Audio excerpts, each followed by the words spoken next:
grana, ya. Parceiro, te levo pro passeio. Pego no teu seio, ya. Sem nenhum receio. Ela tem seus peitos, peito pra caralho. Sale o bitch dá 6 vezes mais trabalho, ya. Vira lata, sei lá se tem doença. Mas quando nós olha, nem é isso que nós pensa. Diz na lata, vem e mama o... Olá a todos, meu nome é Mr. Chu e hoje você está no True Podcast. Este podcast está sendo gravado hoje no dia 8 de agosto de 2020 e não importa a data porque ele vai ser postado na segunda-feira ou no domingo, eu não sei um dos dois, mas bem, e hoje estou também com o meu co-host, Sr. Chernobyl. E aí, mano, beleza, velho? No podcast a gente trouxe um convidado muito da hora que a gente já gravou um podcast com ele. Eu acho que, cara, foi um dos melhores podcasts que teve, é o Soca, velho. Sim, olá. Bem, hoje a gente vai estar falando hoje sobre cristianismo, valores culturais cristãos e outras coisas muito legais. Bem, antes de a gente estar começando, eu venho aqui não pedir desculpas, claro, mas tentar de uma forma legal estar redimindo a minha pessoa com o Soca e os demais que viram meu primeiro podcast e também, de uma certa forma, redimir como até com o meu próprio co-hoster, que ele já veio me falar aqui que o primeiro podcast tá uma merda, tá ruim, também pela questão do assunto, eu fui desonesto, fui uma pessoa bem ruim na forma que eu abordei o primeiro podcast, então, de certa forma, eu quero me redimir a todos cristãos, né, assim dizendo, que ou viram o podcast ou ouvem, e é isso aí. Bem, eu vou estar começando hoje o podcast abordando uma coisa bem simples, cara. Soca, cara, o que você acha se o mundo inteiro fosse cristão, mano? Essa é uma pergunta bem difícil de desempacotar ela, porque primeiro tem que entender o que ia acontecer, o que é um cristão, né? E por que é difícil de responder essa pergunta. A primeira coisa que tem que entender é que o ser humano é um ser falho, não é um ser perfeito, ele tem problemas, ele erra, né? E é muito comum as pessoas ficarem decepcionadas quando vão na igreja e veem pessoas falando que amam Cristo, que acreditam em Deus, mas que no seu dia a dia traem a família, traem a mulher, né? E a gente tem que entender, então, esse aspecto da natureza humana, que não basta para o ser humano conhecer a verdade, saber o que é certo, para fazer o que é certo e fazer o que é verdadeiro. Então tem duas possibilidades que poderiam acontecer num mundo completamente cristão. A primeira é que ela continuasse exatamente como está, com um monte de pessoas corruptas, né, com alguma corrupção, porque isso é da natureza do ser humano. E a outra possibilidade é que essas pessoas se encaminhem na direção do perfeito, da perfeição. Porque os valores cristãos, eu posso falar, são 3, digamos assim, para quem não é cristão e não entende exatamente o que é o cristianismo por inteiro. Verdade, a justiça e a beleza. E isso são características únicas do cristianismo. Qualquer outra religião, filosofia de vida não tem essas características.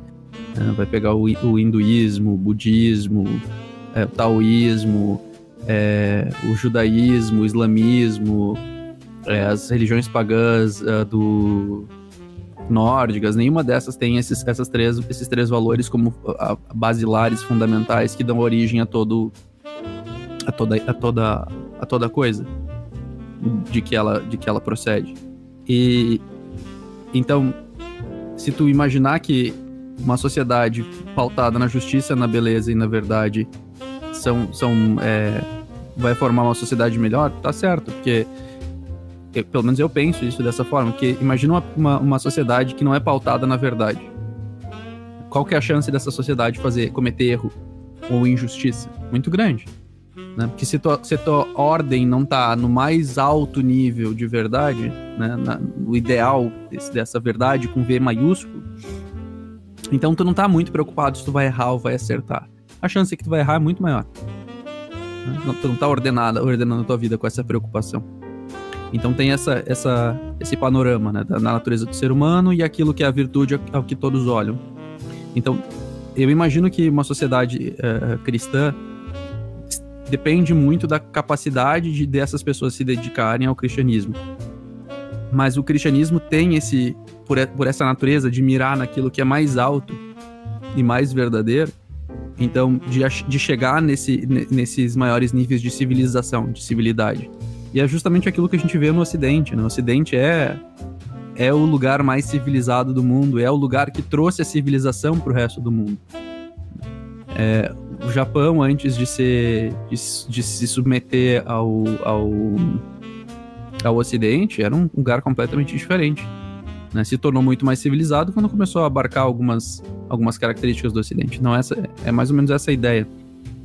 Nunca vai existir um mundo completamente cristão, porque as pessoas são falhas, e é quase parte da natureza do ser humano, principalmente do jovem, ser rebelde, se rebelar contra a tradição, né? Então sempre vai ter um fluxo saindo do cristianismo, né, e um fluxo voltando para o cristianismo. Essa troca é natural do ser humano, é natural da vida, é natural. Inclusive os budistas representam isso muito bem na roda da vida, né?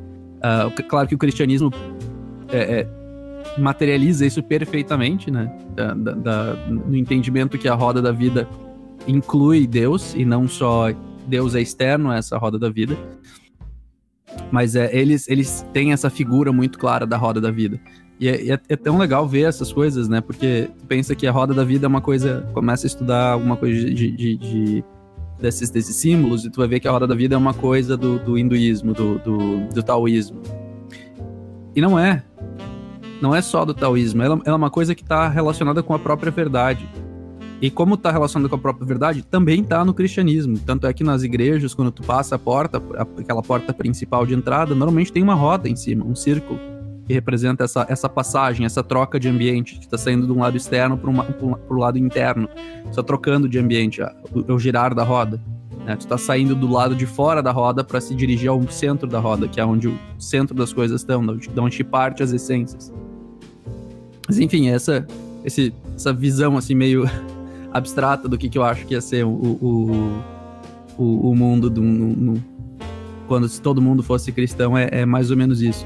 Claro que o mundo ia ser perfeito quando todos morrerem, quando todos forem para o paraíso, todos forem para o céu, mas até lá ainda continuamos falhos e seres humanos, então ainda é uma jornada, ainda é uma tentativa de tornar as coisas melhores. Ô Soka, eu percebo que, tipo, é assim, ó, o mundo, se mesmo fosse 100% cristão, cara, como tu disse, somos seres humanos, somos falhos, então, tipo, eu acho que, como tu disse, no mundo não ia mudar nada, mas quando a gente subisse, isso daí ia dar uma boa mudada. Isso tem razão, concordo 100%. Mas ia mudar alguma coisa, assim, e alguma coisa ia mudar e ia ser substancial, mas não ia ser o paraíso na Terra por completo, né? Porque o paraíso na Terra por completo não pode existir, né? Porque justamente por causa da natureza do ser humano, por causa dessa falibilidade. Mas imagina que um grupo de pessoas não seguia pela verdade. Qual que é a chance deles acertarem nas suas ações? Baixa. Sim. Qual que é a chance de uma pessoa que, por sua natureza, falha, mas guiado pela verdade, tende a errar? Bem maior. É bem menor, quer dizer. Só que tu percebe, cara, que, tipo, tem tanta gente que fala assim...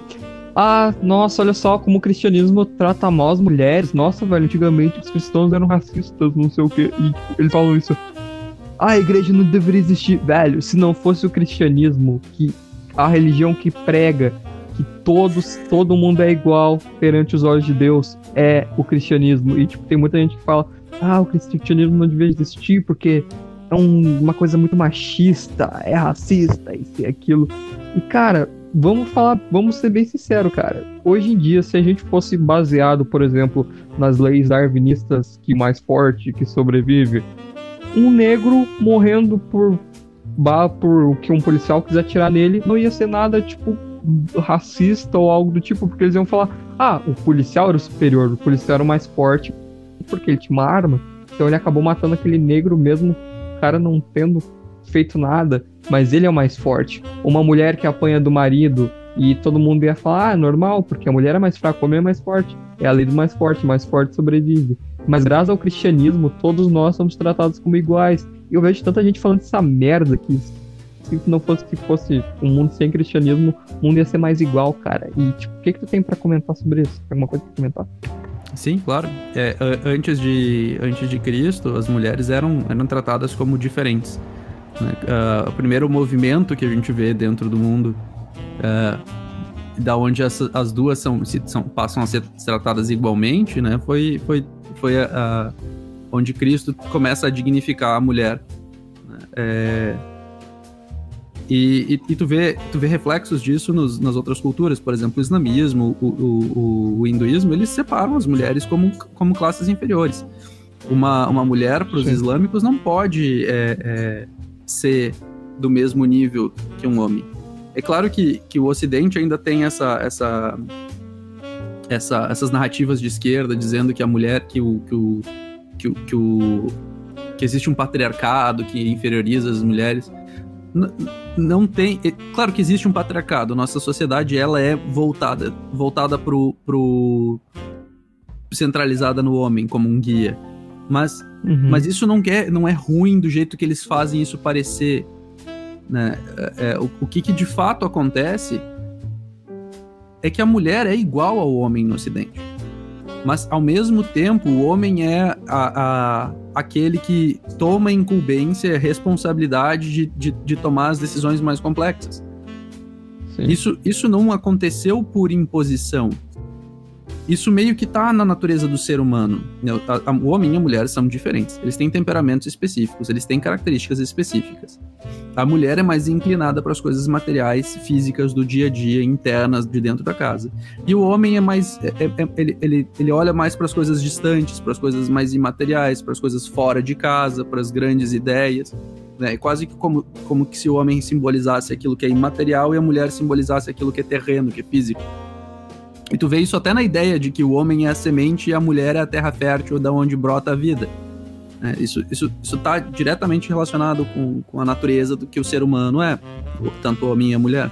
Então é natural que se formem essas diferenças, onde o homem tem um papel mais patriarcal, né? Por isso que esse papel patriarcal não é essa ideia que as feministas falam, né? Onde todo homem que é dono de empresa é um patriarca. Pelo contrário, patriarca é o padre. Padre significa pai. Papa significa pai. Por que a gente organiza a sociedade dentro dessa ideia cristã, né? O pai? Porque essa é uma pessoa que estudou, que normalmente... Olha, quantas mulheres tu conhece comparado com o número de homens que tem uma capacidade de oratória grande? Poucas. Pequena, cara. A natureza do homem é muito mais voltada para a capacidade oratória. Quantas mulheres tu conhece que são dedicadíssimas aos estudos? Da mesma forma que um homem no sentido de que ele é obstinado, obcecado por aquilo. Poucos. Nenhuma, cara. São poucas mulheres. Tem mulheres que gostam de estudar? Sim. Mas a mulher, ela compreende essa capacidade do estudo ao mesmo tempo que a capacidade de nutrir, que o homem não tem tão forte. São raros os homens que têm a capacidade de nutrir, que combinam essas características. Então é natural que esses papéis caiam e se separem dessa forma, que o homem seja essa referência, porque ele é mais... tem essa capacidade de oratória maior e tem a capacidade de estudo normalmente maior. E é claro que se o homem tem 1% a mais chance de ter essas capacidades maiores que da mulher, que é mais ou menos uns 10%, não 1%, mas nos extremos, lá em 50, 100, 200 pessoas, a probabilidade é de 90% que o homem seja o que se mais destaca, né? Porque a gente tem que ver na distribuição de ensino. Então, nos extremos vão ser homens e não mulheres. E daí é claro que se organize dessa forma, mas não dessa forma com que as mulheres acham que todo homem que o homem ganha mais dinheiro e por isso a gente vive numa sociedade patriarcal, porque dá vantagem pro homem. Não, a sociedade é patriarcal porque é organizada dentro da ideia do cristianismo. Essa coisa onde o homem é mais rico, né, primeiro pode ser só uma visão rasa, material do mundo, que é muito, muito, muito simples para explicar toda a natureza civilizatória do ser humano. E segundo, que essas pessoas que ganham muito dinheiro muitas vezes são psicopatas, porque parece que tem alguma relação entre tu conseguir tratar mal as pessoas o suficiente para ganhar o máximo de dinheiro. E isso não tem nada de cristão, isso não tem nada de patriarcado. Isso tem, na verdade, de falta de caráter e falta de virtude. Então, essa coisa que elas apontam e dizem, olha, isso é o patriarcado, não, essa coisa aí é um descolamento da civilização, da civilidade. E aquilo que tu tá chamando de patriarcado não é isso que tu tá apontando. Então tem essa distinção entre as duas coisas. Portanto, e daí tu vai olhar, vamos dar um 360 agora, eu fiz toda essa tangente explicando o que é o Ocidente, vamos olhar pro 180 e olhar lá pro Oriente Médio. O que tem lá? Não, a mulher não é nada. A mulher não tem direito. A mulher, se ela trair, ela é apedrejada. O homem, se ele trair, não acontece nada. A mulher, se for pega na rua sem véu, ela é apedrejada. O homem, nada. Isso vai além, não é só essas coisas aparentes. Na crença islâmica, existe quase que um demônio que vai se soltando dos meninos à medida que ele vai amadurecendo e depois ele se torna um verdadeiro homem, soldado de Alá, né? A mulher não tem isso. A mulher não tem essa possibilidade. Ela nasce como uma criança e vive como uma criança, nesse mesmo status de criança, para sempre. Tá entendendo? Ela é sempre um ser inferior nesse sentido. Ela nunca se torna completa. Ela não tem essa possibilidade. E se eu tô te falando isso, e daí tu pensa isso na perspectiva do Oriente, isso é um absurdo. Mas isso é a natureza deles. Isso é como. Natureza não, isso é a maneira com que eles entendem o mundo. É Sim. absurdo mesmo. Tipo. É claro que o Ocidente é o melhor lugar para as mulheres, não tenha dúvida. O C.S. Lewis coloca isso. Exato. O C.S. Lewis coloca isso como uma revolta dos galhos contra a árvore, ou das folhas contra os galhos. Né? Quer dizer, a mulher odeia aquilo que, na verdade, fez ela ser aquilo que ela pode odiar, porque senão ela nem poderia odiar. Uma mulher que tentasse odiar o islamismo, ela seria morta. Aqui no Ocidente, a mulher pode odiar o cristianismo, e ela não é morta. E é por isso que ela pode odiar o cristianismo, porque ela tem cristianismo, senão ela não poderia, nem isso ela teria direito, tá entendendo? Soca, você consegue estar vendo que isso é totalmente uma loucura que foi imputado na mente de muitas pessoas, claro. Se elas odeiam o próprio cristianismo, de certa forma, que deu tal liberdade a elas, não faz o menor sentido elas odiarem ele em si, e alguma coisa, algo conseguiu criar essa ideia na mente delas, cara.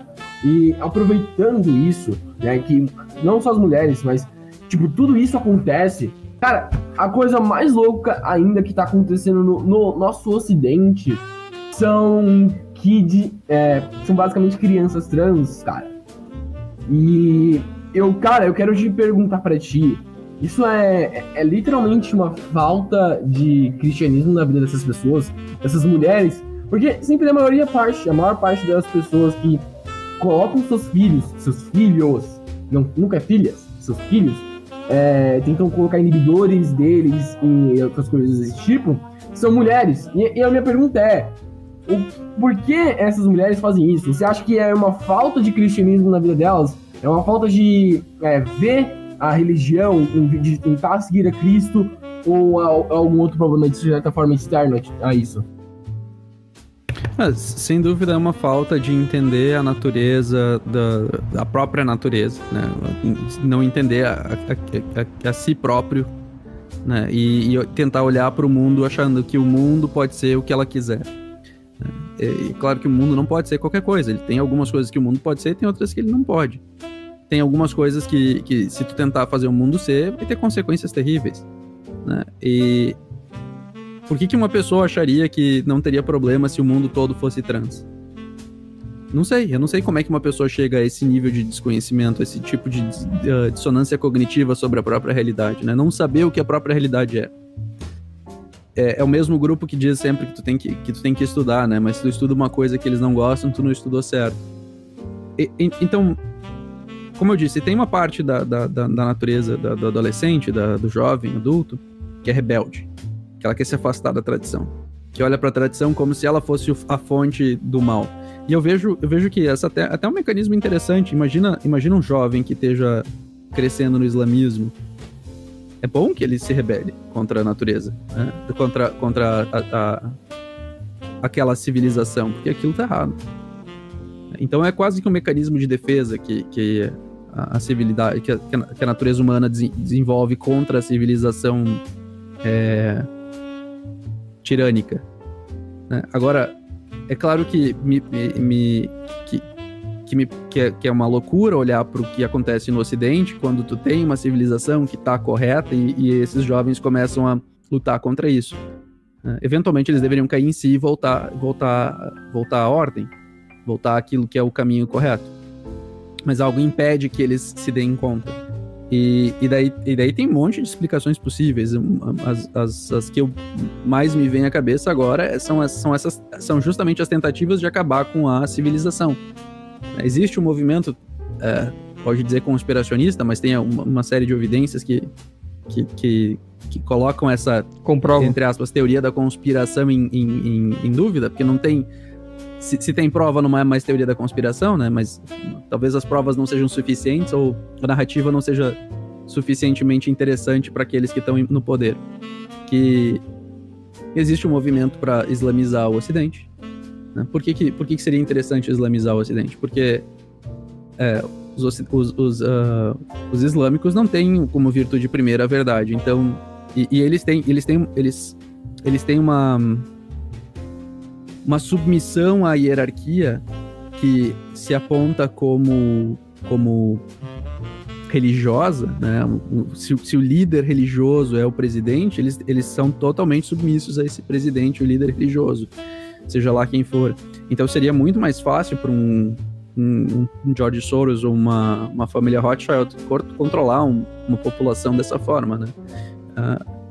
Então não é interessante uma pessoa que realmente questiona se essa autoridade é verdadeira ou não, né? Que tenta ver se essa autoridade está vinculada com a verdade ou não, né? Porque só quem está preocupado com a verdade vai querer saber se essa autoridade é a verdadeira autoridade, né? Isso não seria interessante. Então, da mesma forma que essa islamização do Ocidente tem acontecido, também acho que tem movimentos que causem essas pessoas a tentar destruir tudo que o Ocidente perverter as ideias de caridade, perverter as ideias... porque é uma marca do Ocidente. No Oriente tu não pode ser gay, né? É uma marca do Ocidente amar o pecador e odiar o pecado, né? Por que homossexuais são aceitos na igreja, apesar disso ser considerado um pecado? Porque eles são pecadores e não o pecado. O pecado não é aceito dentro da igreja, mas o pecador, sim. Por que o pecador é aceito na igreja? Porque todos somos. Todos somos. Isso é a condição inevitável da nossa natureza. Então essas coisas fazem sentido, né, dentro da ideia. E daí só que ela é pervertida e usada contra a cultura, é usada contra a própria civilização. Olha só, nós temos que ter compaixão com os homossexuais. Por isso nós temos que dar coisas para eles. Não. A primeira parte é verdadeira. Nós temos que ter compaixão com homossexuais. Mas nós não temos que dar nada para eles. Nada que nós não daríamos para todos os outros também. Eles também são partes iguais de todo, pode dizer, eles são indivíduos como outros qualqueres, ou eles são únicos como partes do corpo de Deus, do corpo da igreja. Então, pode olhar dessas duas formas.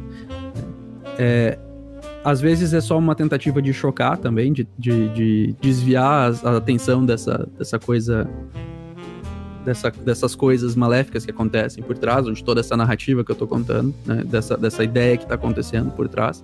Obscurecer essa narrativa e mostrar alguma coisa que te perturbe e tu fique distraído com ela, né? Mas sempre existiu pessoas assim dentro da grande sociedade que faziam coisas totalmente absurdas. Agora, não é tão comum quanto a mídia faz parecer. O que ela faz parecer, o que a mídia fica divulgando sobre esses meninos que fazem... como é que é o nome daquele menino? Desmond is Amazing, eu acho que é o nome do menino, né? Que é um menino que faz... É um menino, entre aspas, trans, que é drag queen, que ele faz striptease. Cara, eu olho pra isso e eu acho uma loucura, velho. É algo doentio. Claro que é. E eles levam esse menino nos late shows, né? Nos programas de noite, de grande audiência, pra entrevistar o menino como se ele realmente fosse uma pessoa digna de atenção. quando o digno de atenção é a mãe dele, né, os pais desse menino, que permitem esse tipo de coisa acontecer com esse menino e não dão uma vida normal para ele se desenvolver. Né? Como se essa vida fosse uma vida de uma criança. Né? E ninguém questiona, poxa, mas essa é a vida de uma criança que deveria tomar. Né? Não, eles realmente querem colocar uma cortina na frente dos teus olhos para que tu não fique irritado com isso, ou para que tu comece a te acostumar. Quer ver uma coisa que parece bizarra, que eu consigo relacionar com isso? Tem umas ideias que pairam no ar há muito tempo, da família Rothschild, que eles já escreveram em artigo há muitos anos atrás, que seria muito conveniente para eles se eles pudessem cancelar as pessoas em vez de cancelar cartões de crédito. Né? Se eu não tenho interesse mais que essa pessoa que está me incomodando participe mais da sociedade, seria... Eu não cancelar o cartão de crédito dela não muda nada, porque ela vai lá e faz outro cartão de crédito. Né? Mas se eu pudesse impedir ela por completo de trocar, né, de comprar e vender, eu conseguiria silenciar todos os meus opositores. Esse é um controle fenomenal na mão de alguém que quer o controle total da população. E eles tiveram essa ideia de que se eles usassem, em vez de cartão de crédito, um chip dentro da pele, eles poderiam fazer justamente isso, né? Porque o chip dentro da pele teria que ser trocado. Isso seria, no mínimo, um tanto mais inconveniente do que trocar um cartão de crédito. Talvez até, dependendo se eles controlassem a fabricante de chips também, seria impossível. Né? Então, parece assim, nossa, bom, eles nunca vão chegar nesse ponto, porque as pessoas sempre vão se dar conta que vão colocar esse chip é uma coisa idiota. Mas eles já estão começando a fazer com os cachorros. Tem muito estado, inclusive aqui em Montreal é obrigado. Em Lisboa é obrigado pra te desembarcar com um animal, ou se tu compra um animalzinho, ele tem que ter um chip. O que acontece com isso? Bom, tu começa a pensar, não, se é normal o cachorro, todo cachorro tem, qual problema teria se tivesse em mim também, né? Tu vai começando a suavizar, ficando mais maleável nas tuas ideias, de começar a questionar se essas ideias são realmente tão ruins assim. Né? Porque a maior parte das pessoas não tem nem ideia disso que eu acabei de falar, que a família Rothschild já tem esse plano há tantos anos. A maior parte da população não sequer leu George Orwell para saber para saber do grande irmão. Talvez tenha essa ideia, né, por causa do Big Brother, do grande olho e tal, dos Illuminati, não sei, do Nove Língua. Algumas pessoas que são mais atentas, elas até se ligam nessas ideias, né, de pesquisar sobre isso, mas em geral a população não tá nem aí. A população tá mais ocupada lá com o seu jogo de futebol, o que é um problema, né? É um problema, mas e de novo, a solução para isso é que essas pessoas participassem de uma comunidade, que pelo menos alguns membros conseguissem guiar elas no caminho certo. E que desde que essas pessoas tivessem como virtude última a bondade, a verdade, porque senão elas poderiam ser manipuladas como qualquer outras. Tá vendo como todos esses problemas são resolvidos de novo dentro do cristianismo? Sim, realmente. A maioria dos problemas, na verdade, do Ocidente foi resolvido com base no cristianismo, tá ligado? O Ocidente, na verdade... Não tem ciência no mundo sem cristianismo. 97% da ciência no mundo é produzida no Ocidente. As faculdades foram um desenvolvimento do cristianismo.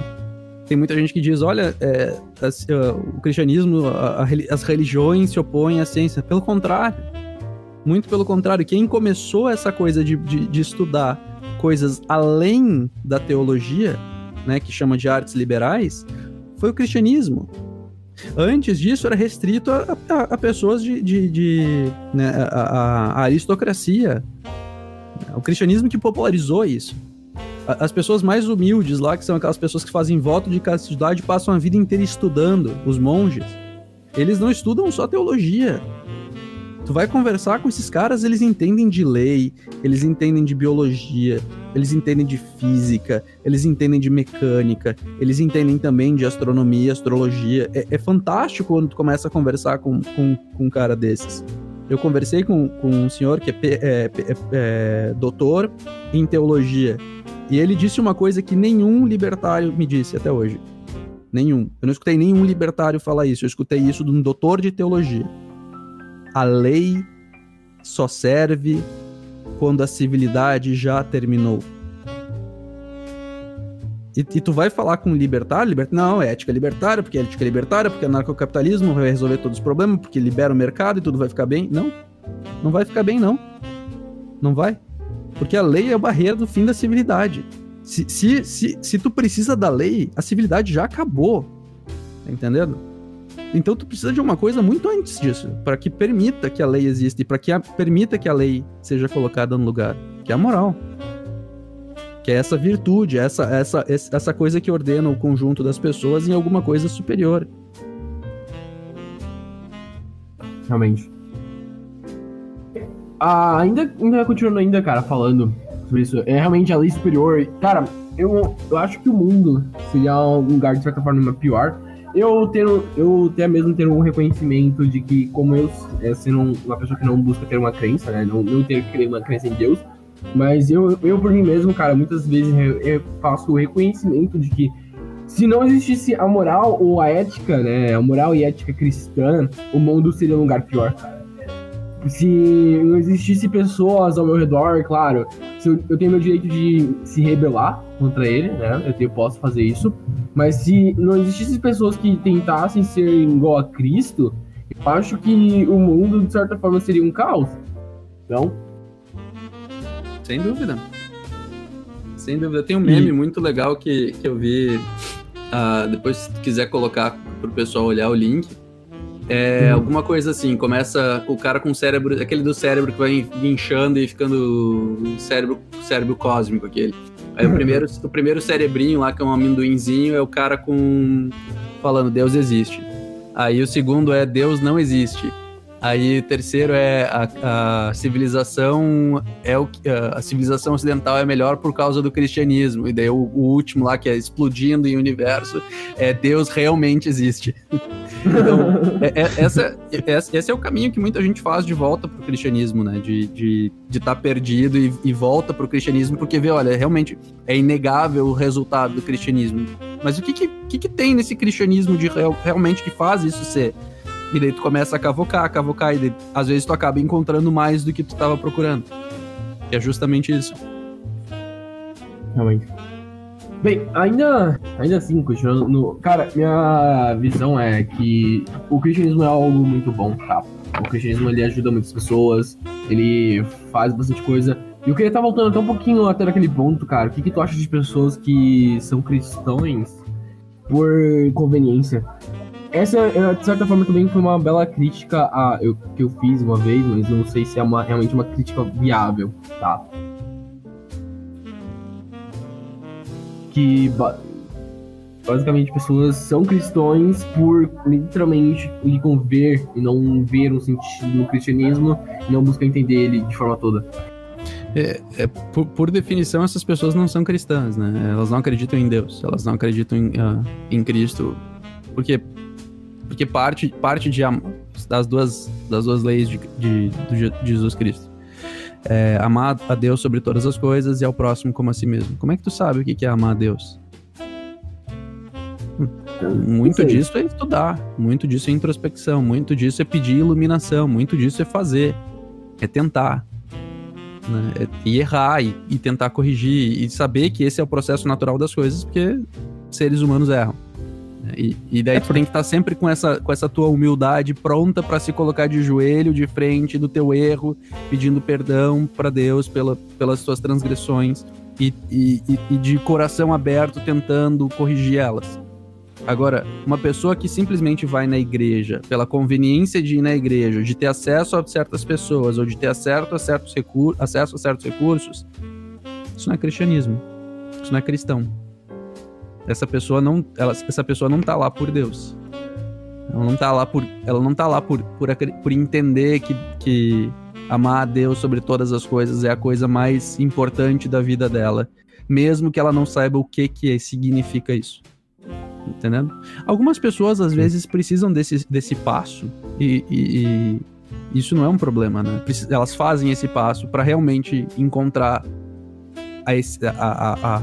a resposta fundamental da pergunta que ela estava fazendo nisso. Algumas pessoas chegam no lugar certo pelo caminho errado. Isso não é um problema.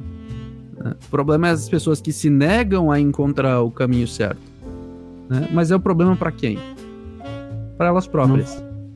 Pra elas próprias. Não é um problema pra mim que essa pessoa não seja salva. Claro, é um problema pra mim no sentido de que, olha só, seria... Eu tô deixando de fazer meu trabalho. Tô deixando de cuidar das pessoas, mas eu só posso ajudar as pessoas e cuidar das pessoas, daquelas que também queiram ajuda, né? Lembra que todos nós temos um tempo. Uhum.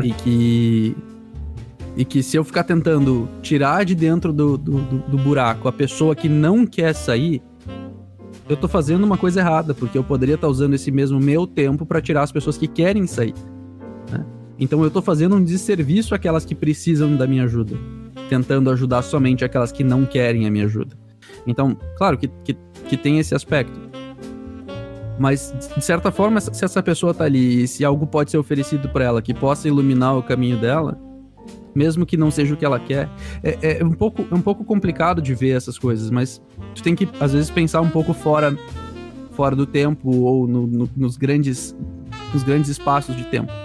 Pensa assim, o mendigo tá lá, dane-se a vida, eu quero só beber cachaça e ficar aqui dormindo na rua, né, e pedindo esmola.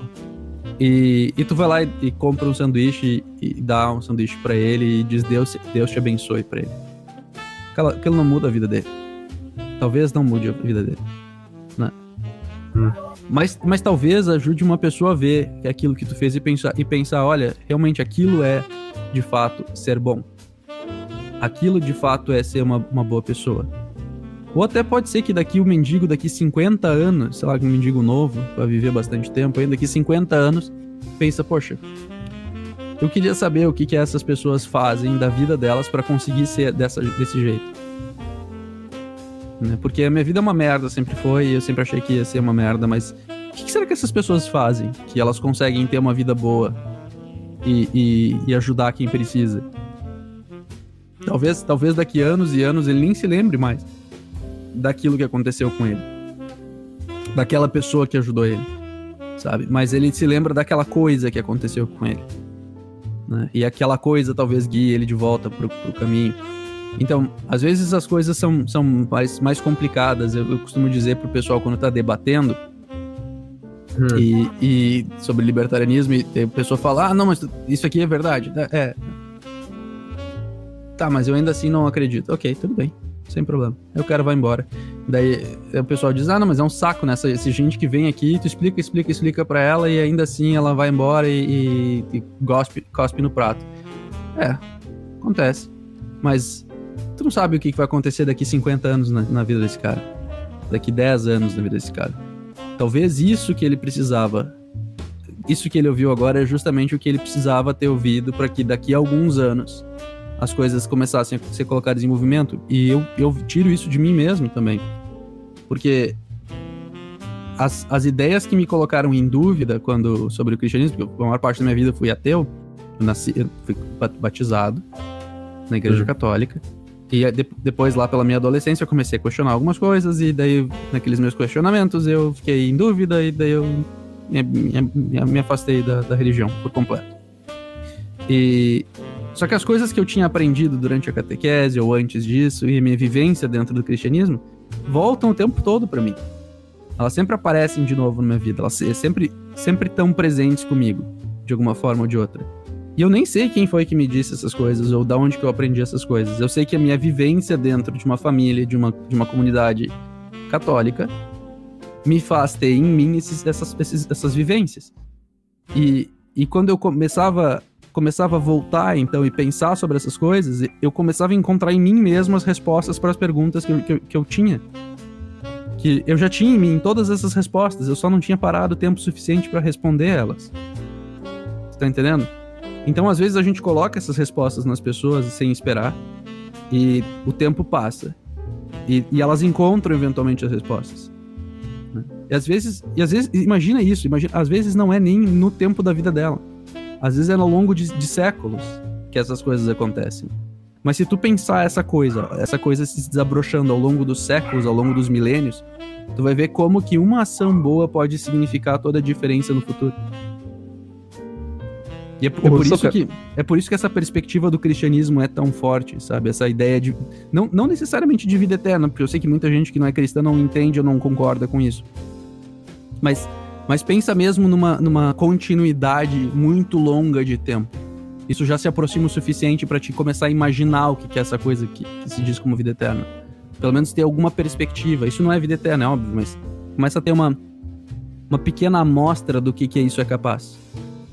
Diga. Eu tenho uma pergunta, o que tu acha sobre aquele tipo de gente que eu acho um pouco nojento. Eles fazem que, tipo, cara, todo mundo erra, o ser humano é falho. E, tipo, eles falam meio assim, nossa, mas o cara, ele é mau, né? Ai, o cara, ele não é um cara muito bonzinho. E ele se diz cristão, cara. Desde quando cristão é assim? Tipo, cara, eu tenho um certo nojo que, tipo, eles falam... Porque, cara, o cristianismo, pra falar a verdade, não é isso, cara. O cristianismo não é tu ser bom. O cristianismo é tu reconhecer que tu é mal e procurar em Jesus Cristo, em Deus, uma forma de melhorar. Mas muita gente usa desse mau caratismo e tenta te rotular, nossa, o cara é um cristão e age desse jeito, nossa, que coisa feia, entendeu? O que faz esse tipo de gente? O problema é a conclusão, né, disso, né? Olha só, como cristão que se ordena de acordo com a verdade, né, que se guia pela verdade, pela bondade, é ruim, então não existe bom e ruim. Sim. Então eu não preciso... Olha, se esse cara é falho, então eu não preciso tentar. Essa falsa dicotomia, essa coisa da não existe a verdade, não existe o bom, não existe o ruim, a moralidade é subjetiva, esse é o problema. Né? Esse é o problema. O problema não é olhar pra uma pessoa e dizer, olha, realmente esse cara tá andando pelo mau caminho. A gente não deve julgar, às vezes a gente nem sabe por que ele tá andando pelo mau caminho. À medida que eu fui ficando mais velho, eu acho que a maturidade vai ajudando isso com o tempo, eu consigo ver que eu teria sido uma pessoa muito melhor se não fossem as dificuldades que eu passei pela minha vida. Sim. E as minhas dificuldades não foram tão grandes assim. Não foram tão grandes. Então é difícil olhar pra uma pessoa que vê os problemas da vida dela e imaginar quais dificuldades que ela passou. Porque tem pessoas que vivem uma vida que é terrível. E tu não consegue imaginar as coisas que essa pessoa passou pela vida. Tu não consegue começar a imaginar. Né? Sei lá, o cara, digamos, o cara perdeu tudo que tinha na vida, foi abandonado, cresceu sozinho, cresceu num orfanato, ou então, sei lá, todo mundo, cada pessoa tem a sua tragédia de vida, né? E essas tragédias fazem e tornam difícil resolver esses problemas, né? E daí, muitas vezes essas pessoas que agem do jeito que tu comentou, né, que estão dizendo, olha só lá, é cristão e fazendo merda, elas são pessoas que pregam também que tu tem que ter empatia, né? Eu não acho que tu tem que ter empatia, mas essa pessoa com certeza não tem. Mas que tu tem que ter misericórdia. Porque tu tem que entender que essa pessoa pode e provavelmente passou por coisas muito piores que fazem ela tá no lugar que ela tá. E ela não tá necessariamente no lugar que ela tá porque ela quer. Porque se ela realmente... São poucas as pessoas que deliberadamente estão no lugar de dificuldade porque querem. Muito poucas. O quê? Quantas pessoas vocês conhecem? 1? 10? Talvez? Tá entendendo? É muito pouco. As pessoas que deliberadamente enfrentam essas dificuldades. Que se colocam nesses lugares de dificuldade. Né? Que vão contra essas coisas. São esses psicopatas que eu tava falando antes. Essa pessoa que destrói o mundo em volta dela pro lucro próprio. E ela sabe que ela tá destruindo o mundo em volta dela pro lucro próprio. E ela faz isso deliberadamente. Não porque ela tem um problema mental ou porque ela teve uma infância ruim. Não. Ela teve uma infância ótima, mas ela não tá nem aí. Ela quer que os outros se danem. Ela sabe que ela vai conseguir o máximo dela mesmo se ela destruir a vida dos outros. São pouquíssimas as pessoas que agem assim. A maior parte das pessoas são por causa das condições de vida que elas tiveram. Cresceram num ambiente ruim. E olha, se tu pega... Eu conversei com a galera que mora em favela e que vive em volta daquela cultura da bandidagem. Né? E realmente acha bonito ser bandido. Né? O cara realmente... Tu vê que ele fala... Ah, mano, não sei o que e tal, meu irmão. Tu vê que o cara tem aquela cultura da coisa de achar bonito roubar, de achar bonito traficar e tal. E aí tu pergunta se tu acredita em Deus. Ele diz sim, acredito. E Deus não te disse que isso é ruim.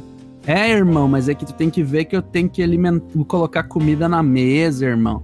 Tá, mas tu conseguiria colocar comida na mesa tendo menos? Ah, não, daí não consegui. Mas peraí, tu tem carro? Tem. Tu tem moto? Tem. Tu tem TV de LCD? Tem. Então tu não tá com dificuldade de colocar comida na mesa. E daí o cara meio que para pra pensar assim, talvez ele só faltou entender esse pedaço, mas tu vê que o resto da ideia tá certa. Sim. Tá entendendo? Ele tá colocando prioridade na vida dele no material. Né? Mas as ideias dele, do porquê que ele tá fazendo isso, estão mais ou menos certas. Ele só tá meio atrapalhado. Imagina quanto essas pessoas que hoje moram em favela iam magicamente se tornar o mundo um lugar incrivelmente melhor se essa oportunidade fosse dada para eles. De conversar sobre isso e de entender essas diferenças. De entender que elas não precisam dessas coisas materiais e que a resposta para todos os problemas materiais não está no material. Isso é a coisa mais impressionante que tu só consegue entender a magnitude disso vivendo isso ou olhando para a vida de Cristo. Né? E não só para a vida de Cristo, mas as consequências da vida de Cristo. Cristo teve um desapego completo da vida material. A vida dele foi completamente espiritual, completamente focada naquilo que realmente importa, na verdade, na justiça e na beleza. O resto do material era só o suficiente para continuar vivo, só o suficiente para continuar. E é exatamente a mesma vida que os monges vivem, né? Que o São João Batista vivia a vida inteira na beira de um rio, vivia somente daquilo que traziam para ele, e as pessoas iam atrás dele, levavam comida para ele, levavam roupa para ele, porque eles queriam buscar o conhecimento e a sabedoria que ele tinha, a orientação que ele poderia dar. E daí tu olha para essas duas figuras, principalmente para Cristo, e olha o impacto civilizatório que ela teve da diminuição da pobreza em apenas 2.000 anos. Se tu pensa no tamanho da história da humanidade, que tem lá 100, 200 mil anos, a maior parte desses 100, 200 mil anos é o ser humano vivendo em caverna, cagando no rio, vivendo no meio da sujeira, vivendo cada dia para não morrer no outro, se sacrificando o dia inteiro para ter o que dar de comida para os filhos. A vida realmente era uma merda. E hoje o que é? Cara, sinceramente, tem gente que poderia sobreviver uma vida inteira com um salário de um mês hoje em dia. Bem, legal. Cara, realmente tudo isso, como você falou, é algo interessante, mas quando você citou aquele negócio da favela, cara, é o seguinte, não existe alguém ético e também não acho que não existe moral quando você abre a geladeira e ela tá vazia, cara. Quando a geladeira tá vazia e tu abre ela e olha, se mais ou menos se pensa, cara, olha, a geladeira minha tá vazia, não tenho o que comer, eu vou passar fome, e o que vem na tua cabeça é eu tenho que sobreviver. De certa forma, o instinto de sobrevivência, eu acho que ele fala mais alto do que sua ética, sua moral e do que o cristianismo, de certa forma, né? E minha visão é porque isso acontece, mais ou menos, eu queria saber. É natural que a diversidade extraia o pior das pessoas e também o melhor das pessoas, né? É justamente no momento de maior dificuldade que a gente descobre quem a pessoa é de fato. Mas eu não condeno uma pessoa que por dificuldade matou ou que por dificuldade roubou. Não condeno essas pessoas. Eu não passei por isso e eu provavelmente não conseguia fazer diferente. Eu não sou tão bom assim, né? Então eu não condeno essas pessoas, eu não julgo elas pelo que elas fizeram. O que eu tava me referindo era em particular com essas pessoas que têm essa paixão por essa vida, né, esse estilo de vida de bandidagem, e que usam essa ideia de que precisam roubar para colocar comida na mesa como desculpa, quando na verdade tem uma boa vida. Lembra, uma pessoa que tem banho quente, água encanada, uma cama para dormir, luz, essa pessoa vive tão bem quanto um rei vivia há 100, há 500 anos atrás. Tão bem quanto um rei. Essa pessoa não precisa dessas coisas para viver. Ela precisa de comida, sem dúvida. Ela precisa de comida para sobreviver. Mas ela não precisa desses luxos todos para viver. E esses caras, eles não eram pessoas que estavam vivendo na rua. Eram realmente pessoas que tinham carro, que tinham casa, que tinham TV de LCD, que tinham mesa, que tinham sofá, que tinham cama, que tinham luz, que tinham, às vezes, até ar-condicionado em casa. essas pessoas não precisavam roubar, essas pessoas não precisavam traficar. Entendendo? Elas não tinham essa necessidade.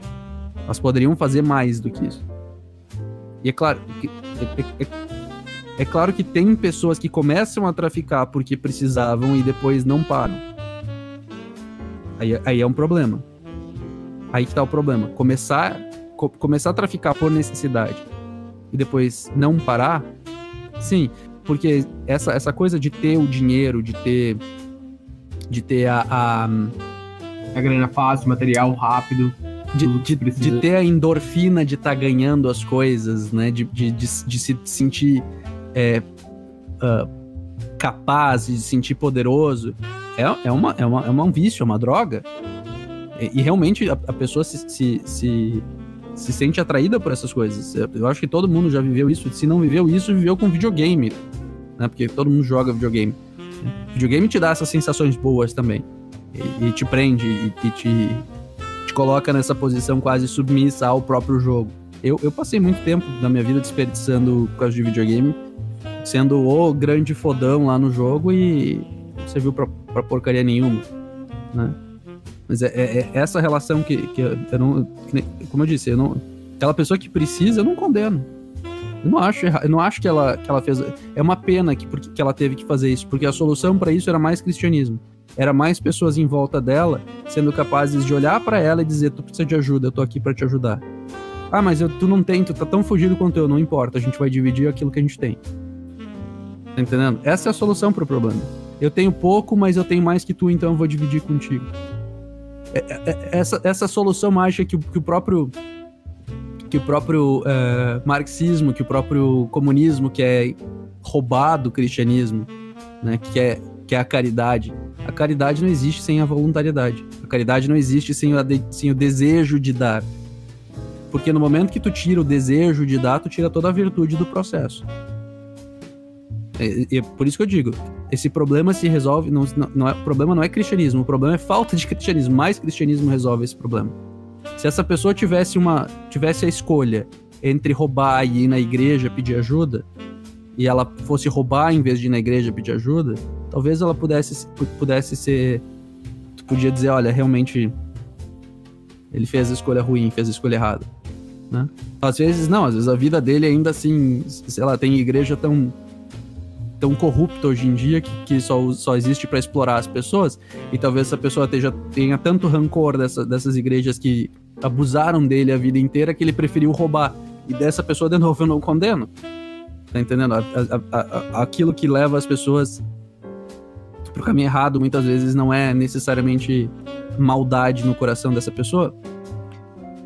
Mas tu vê que, de novo, que o problema não é que foi de novo o cristianismo, porque se essa igreja roubava, ou é um scam, ou é uma coisa para tomar o dízimo das pessoas, né, e não para levar elas pro caminho da salvação, não é cristianismo. Não é cristianismo. Acontece, claro, tem pessoas que são pervertidas pela riqueza e pelo poder. E que a gente sabe que isso acontece toda hora no Brasil, de criar uma igreja para tentar roubar as pessoas. Mas isso não é cristianismo.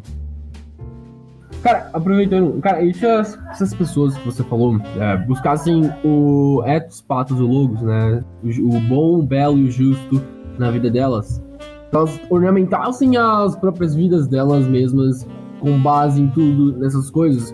Porque se elas buscam totalmente o material, beleza, elas vão buscar o material e vão ser aquelas pessoas ruins, mas se elas se ornamentam nessas três coisas, né? O bom, o belo e o justo, se eu não estou enganado, porque... Então, a questão é que elas poderiam estar, claro, passando uma dificuldade. Uma pessoa que ornamenta a vida dela nessa regra, no ethos, pathos e logos, nessas três coisas, ela teria uma chance maior, uma forma maior, uma declinação maior para, em vez de estar, quando está passando necessidade, roubar alguém, de estar indo buscar a igreja ou buscar ajuda de uma outra pessoa. Sem dúvida. Essas três palavrinhas, elas foram encontradas na história da humanidade em alguns lugares, né? Os gregos já conheciam ela, por isso que essas três palavras em grego são ethos, logos e pathos. E elas fazem referência às mesmas três coisas que eu estava falando antes, né? Que é a verdade, a justiça e a beleza. E no cristianismo elas têm um nome ainda mais poderoso, que é Deus Pai, Deus Filho e Espírito Santo. Né? Vê que no Gênesis, Deus cria o mundo através do verbo. Verbo, em grego, né? A palavra que está lá na Bíblia, se fosse traduzido em grego, seria logos. Logos é a palavra, é a verdade, é o verbo. Para os gregos, esse é o significado dessa palavra, do logos. E quando Cristo veio à Terra, eles diziam que aquele era o verbo encarnado, que ele era o próprio logos. E isso é uma coisa absurda, porque imagina uma pessoa que ser a própria verdade, né? A verdade encarnada. Isso quer dizer que se tu olhar para a vida dele, tudo que tu olhar para a vida dele, tu não vai conseguir encontrar uma maneira de fazer melhor. Não existe melhor do que aquilo. Aquilo é o mais verdadeiro possível. Né? Então, por isso o cristianismo se ordena justamente dessa forma, né? Porque ele é o maior exemplo de verdade que a gente pode ter para pautar qualquer decisão. E é óbvio que a verdade existe, né? Poucas pessoas vão dizer diferente disso, vão dizer, não, essa verdade é relativa. Bom, mas essa verdade relativa aí é uma verdade absoluta? Porque se ela é relativa também, ela mesma não é verdade. A própria verdade relativa às vezes é não relativa. Então ela tem que ser absoluta, por contradição interna. Então é óbvio que a verdade existe. Pelo menos alguma coisa é verdadeira no universo. E é óbvio que certas ações são melhores que outras. Ninguém discute sobre sabor de sorvete, mas quando alguém fura a fila, todo mundo aponta, olha, isso não foi certo que tu fez. É óbvio que existe alguma coisa que diz que uma maneira de se organizar no mundo é melhor do que a outra maneira. É óbvio que 4 mais 4 é 8 e não 16. Né? As coisas não são arbitrárias desse ponto no universo. Existe uma consistência nas coisas do universo. E dessa consistência das coisas do universo, a gente pode extrair essa ideia de que essa consistência aponta para um guia que poderia, se fosse conhecido, dizer exatamente como que as coisas deveriam ser em cada circunstância. E quando tu ordena a tua vida, tu aumenta dessa forma, tu aumenta a tua capacidade de agir corretamente. Porque agora imagina que tu quisesse ir para o norte, mas tivesse uma bússola quebrada. Né? Tu pode começar a tua jornada e tu olha assim, o norte é pra lá e tu vai. Se tiver errado por 1 grau, os primeiros 10 minutos vão fazer muita diferença. Mas ao longo do tempo, tu vai parar longe do norte, muito longe do norte. Tu vai se perder. Né? Porque aquele 1 grau de erro no começo, no final vai ser centenas de quilômetros de distância. Agora, se cada vez tu puder olhar para a bússola e saber se reorientar de acordo com o norte, porque aquela é um guia verdadeiro da onde a verdade está, a chance de tu errar vai ser muito menor. Porque por mais que tu esteja errado por 1 grau no começo, quando tu olhar de novo, tu vai ver, olha, agora eu tô errado por 10 graus. Se eu voltar para 1 grau de erro de novo, eu vou acertar infinitamente maior. O meu acerto vai ser exponencialmente menor. Teu acerto vai ser infinitamente maior. Então sim, se organizar por essas coisas, com certeza melhora a tua vida, mas não é o todo da ideia, né? Tem mais coisa aí. Esse é o começo da jornada de se encontrar com Deus. O resto da jornada vai ser parecido com esse, né? Se essa é a fonte da verdade, então eu quero saber mais. Eu quero saber mais sobre essa fonte da verdade. O que eu devo saber? E mais coisas vão vir disso. Né? Porque se tu pegar matemática, beleza, agora eu sei matemática, eu não preciso mais estudar nada. Bom, isso tu não tá te orientando com a verdade, né? Tu te orientou um pouco com a verdade e agora tu desistiu. Então parte do se orientar com a verdade é uma vida, de certa forma, uma vida de estudos. É uma vida de dedicação a isto. Às vezes a gente diz, uma vida de dedicação, o monge passa o dia inteiro lá rezando. É verdade que ele reza muito, é verdade. Porque é difícil ter disciplina. Né? Então, em parte ele está orando justamente para cultivar a disciplina dele e justamente para pedir para poder continuar tendo essa disciplina. De continuar estudando e continuar dedicando a vida dele a isto. Mas os monges passam o dia inteiro lendo e trabalhando, capinando, até porque os trabalhos manuais são um bom momento para refletir sobre as coisas que a gente fez, que a gente aprendeu, que a gente estudou. Tenta uma vez ler um livro sobre uma coisa que é um pouco complicada de entender e depois vai lá fazer um trabalho manual, lavar uma louça, varrer a casa. Nossa, quando tu tá fazendo esses trabalhos, as coisas vão começar a... Nossa, agora eu entendi! Isso faz sentido. Saca? Então, isso é um aspecto só dos 3 que a gente tá falando, né? Eu tô falando só da verdade. Sim. Mas além disso, tu sente essas coisas. Né? À medida que tu faz essa busca pela verdade, à medida que tu vai estudando e vai te aprofundando, certas coisas vão começar a desaflorar em ti e tu vai começar a sentir certas percepções que tu não sentia antes. A tua maturidade, o teu próprio desenvolvimento vão te deixar conectado. Por exemplo, se tu nunca teve a experiência de parar um pouco para assistir um pôr do sol, tu vai ver que aquilo tem uma magnitude, uma magnificência maior do que simplesmente aquilo que ela é. Tá, é o sol caindo atrás do horizonte. Mas quando tu olha pro pôr do sol, não é só o sol caindo no horizonte. As coisas que tu percebe e que tu sente são inexplicáveis. E essa coisa é quase que uma saudade, quase que uma nostalgia de alguma coisa que a gente nunca viveu, né? Uma sensação parecida com isso. E essa ideia é justamente atrelada ao pathos. E a afetação, o belo, e o logo, o ethos, ou a lei, ou a justiça, é essa ideia de que, de alguma forma, algo em ti tá sempre te julgando com relação à verdade, com relação ao que tu deveria ter feito. Se tu honestamente perguntar pra ti mesmo, por introspecção, eu fui uma boa pessoa hoje, algo em ti consegue te julgar. Algo em ti te consegue te dizer, eu não fui bom o suficiente, ou eu poderia ter sido melhor, ou deixei pra trás. E essa coisa não tá em ti. Porque se essa coisa tivesse em ti, tu estaria sempre ordenado perfeitamente correto. Porque imagina, olha, se eu me julgar por mim mesmo, eu fui exatamente eu. Então eu tô sempre perfeito. Né? Mas essa coisa que me julga, ela não me julga em relação a mim mesmo, ela julga alguma coisa maior. Então essa coisa maior não tá em mim. Porque algo maior que eu não cabe em mim mesmo. Sim. Então essas são as 3.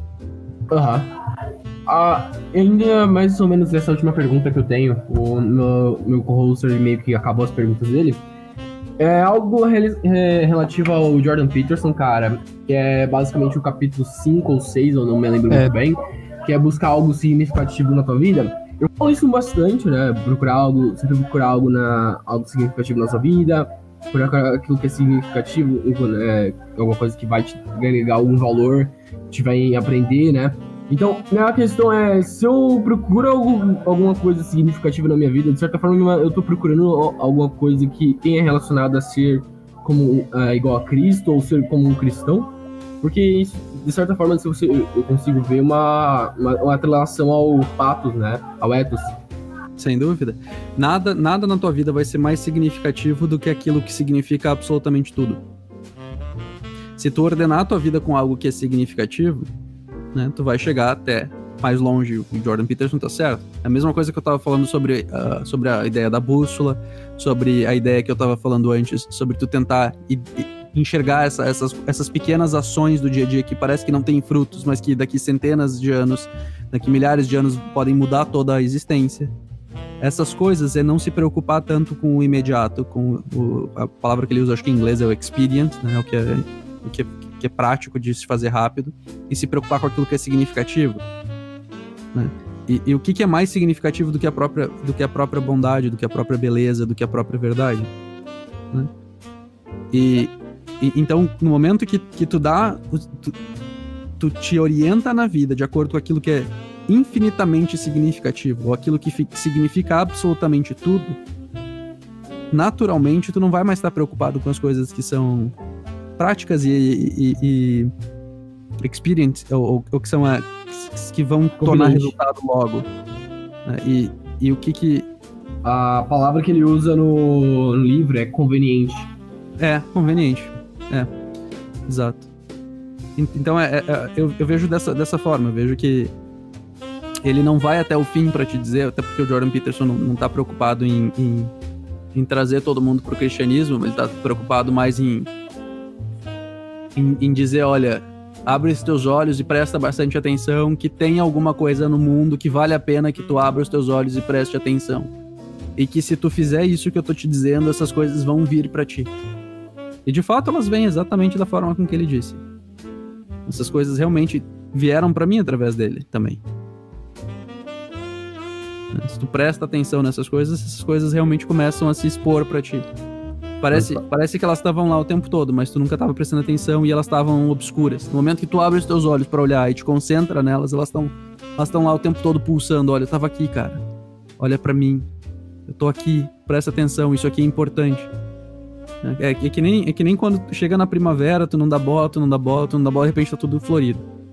Mas se tu estivesse prestando atenção no tempo e tu estivesse vendo que o inverno estivesse acabando e tu começasse já a observar as plantas, tu ia ver que elas já estavam cheias de botão antes mesmo das flores. E tu sabe disso porque tu sabe como é que as flores funcionam.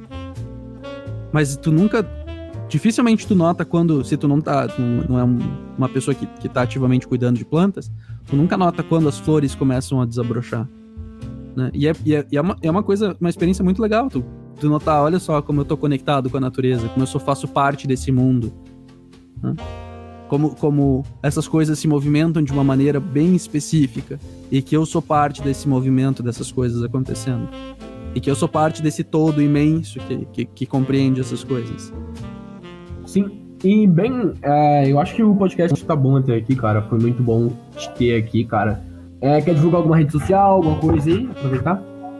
Então, se alguém quiser conversar sobre qualquer coisa desse estilo, só entrar em contato, mandar uma mensagem, sinal de fumaça, qualquer coisa tá valendo. Eu tô sempre no Discord do Cultura Libertária, a gente conversa bastante sobre absolutamente tudo que tem relação com a verdade. Então, lá seria um bom lugar para conversar sobre isso. E foi um prazer, de novo, estar aqui e poder falar das coisas que eu gosto. Uhum. Obrigado. De nada, cara. Ô, Chernobyl, tem alguma coisa a dizer? Alguma coisa pra falar? Soca, cara, eu tava aqui, velho. É muito. Sério, é muito gostoso te ouvir falar, velho. Sem meme, cara. Eu tava aqui, eu tava meio que centrado. Tu viu que eu até tava quietinho aqui, né, velho? Tava centrado, ouvindo o que tem pra falar, cara. Muito obrigado pela tua outra participação aqui no podcast. O último que tu gravou com a gente também foi muito bom. Gostei muito de fazer. Esse aqui também, cara, esse que eu fiquei mais quieto. Cara, meu Deus, é muito bom te ouvir. Tu falou umas coisas super interessantes, conseguiu esclarecer algumas dúvidas que eu tinha. E provavelmente é algum ouvinte também, né? Então, cara, muito obrigado por ter participado. É um prazer pra mim ser útil. Eu que agradeço. Se alguém tiver um interesse em aprender mais sobre cristianismo, cara, recomendação, vai no Cultura Libertária. Além do Soca, tem outras pessoas que são bem mais inchadas e que eles vão adorar e ter o prazer de ensinar sobre cristianismo. E literalmente o servidor da Cultura Libertária é um servidor majoritariamente cristão. Então é um servidor onde você vai estar assistindo em casa e vai estar, de certa forma, cultuando o cristianismo. E, bem, Soca, cara, como é de praxe, o convidado sempre tem direito de estar escolhendo uma música pra eu colocar no final, cara. E qual vai ser dessa vez? A última vez foi um canto bizantino muito bom, né? E dessa vez vai ser o quê? Uma música, um hard rock? Puxa, eu não tô preparado, não tava preparado pra essa. Eu sei qual. Water do Kanye West. Pergunta ali, tem copyright? Tem, deixa eu ver uma outra que não tem copyright. Eu não sei se as músicas do Mascavo do CD Asas vão ter copyright, mas pode ser. Qual que é que eu tava escutando? Pra Ter a Paz. Essa eu acho que não vai ter copyright. É uma música antiga e a banda já tá bem. É meio sumida. Mas se essa tiver copyright, pode colocar qualquer uma. Aí não me importa. Sim, depois me manda, beleza? Te mando, sim. E tudo bem, então foi só isso aí. Tchau. Valeu.